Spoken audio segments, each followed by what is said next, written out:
नमस्कार दोस्तों, आप सभी का स्वागत है अपने YouTube चैनल आरपीएससी क्लासेज में। मैं जितेंद्र जोशी उपस्थित हुआ हूँ हिंदी साहित्य इतिहास को लेकर के। आज हम हिंदी साहित्य इतिहास का जो लेखन है उसकी पद्धतियां या उसकी विधियों के बारे में पढ़ेंगे।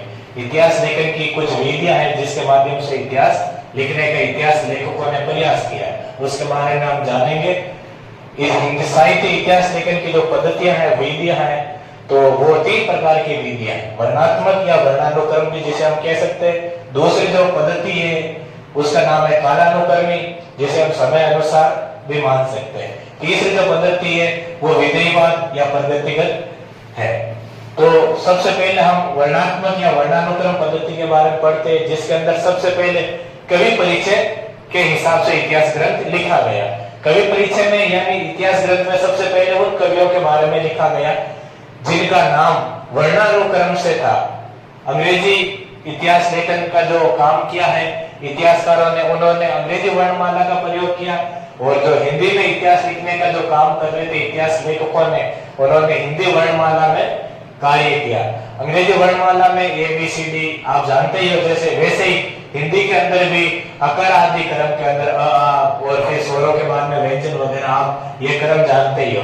तो इस प्रकार से वर्णात्मक या वर्णानुक्रम पद्धति के माध्यम से इतिहास लेखन का कार्य किया है। सर्वप्रथम 1839 के अंदर गार्सद ने सबसे पहले प्रयास किया था हिंदी साहित्य इतिहास लेखन का।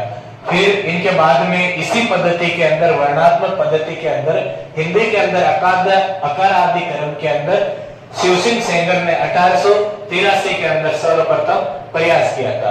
हिंदी के अंदर अगर एग्जाम परीक्षा में पूछा जाए कि इतिहास लेखन का सर्वप्रथम प्रयास किन्होंने किया, हिंदी के अंदर तो गार्सद ने, लेकिन वो अंग्रेजी वर्णमाला के हिसाब से थे, और हिंदी वर्णमाला के हिसाब से सर्वप्रथम लेखन का प्रयास जो किया है वो राजा शिवसिंह सेंगर ने अपनी रचना में किया था।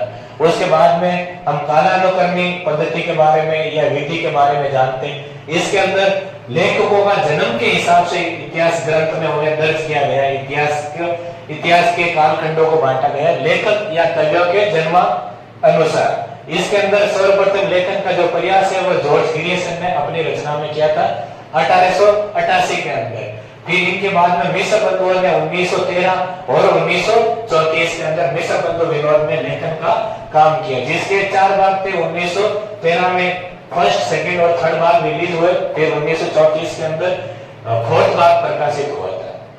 तो इस प्रकार से इनके अंदर कवि या लेखकों को जन्म के हिसाब से उनको अलग अलग कालखंडों में बांटा गया। फिर हम बात करते हैं इतिहास लेखन की जो तीसरी विधि है, विधेयवाद या प्रगतिवाद।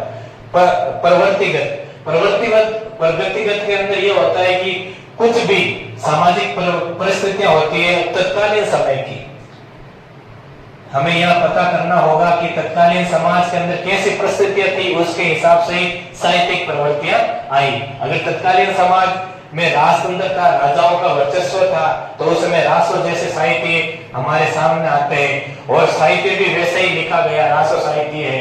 फिर जैन साधकों का वर्चस्व आया, उन्होंने साहित्य में अपनी जगह बनाई, तो साहित्य भी उन्हीं के हिसाब से लिखा गया था। तो इस प्रकार से अंतरराष्ट्रीय स्तर पर भी कुछ लेखकों ने लिखने का प्रयास किया, जिनमें तेनसेन आदि लेखक थे, और कुछ हिंदी के आचार्य ने, जैसे आचार्य रामचंद्र शुक्ल है, डॉक्टर धीरेन्द्र वर्मा है, डॉक्टर बच्चन सिंह है। इस प्रकार से कई सारे इतिहासकारों ने हिंदी इतिहास लेखन का कार्य किया। तो आज हमने पढ़ा है साहित्य इतिहास लेखन की पद्धतियों के बारे में। इस वीडियो के माध्यम से मित्रों आज हमने पढ़ा है हिंदी साहित्य इतिहास लेखन की जो तीनों विधियां, परीक्षा के अंदर इनके बारे में पूछा जाता है। तीनों विधियों के नाम दे दिए जाते हैं, एक अन्य कोई ऑप्शन नाम दिया जाता है, सवाल आपसे पूछ लिया जाता है, निम्नलिखित में से कौन सी साहित्य इतिहास लेखन की विधि नहीं है। तो आपके सामने उत्तर है वर्णात्मक या वर्णानुक्रम है।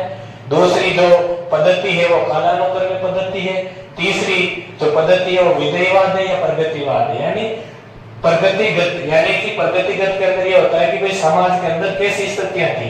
लोग जब राजतंत्र थे तो राजाओं के अधीन थे, तो ज्यादातर जो साहित्य वो राजाओं पर लिखा गया, और जब राजाओं का दौर चला गया उसके बाद में लोग भक्ति की ओर प्रवृत्त हुए, तो भक्ति की तरफ बढ़े तो फिर उस समय समाज में और साहित्य में भक्ति का मार्ग प्रशस्त हुआ, तो उन्होंने भक्ति के ऊपर कई सारी चीजें, कई सारे साहित्य लिखे गए। तो ऐसे आदिकाल, भक्ति काल, फिर कालखंडों में यह बंटवारा हुआ, जो हम नेक्स्ट अगले पार्ट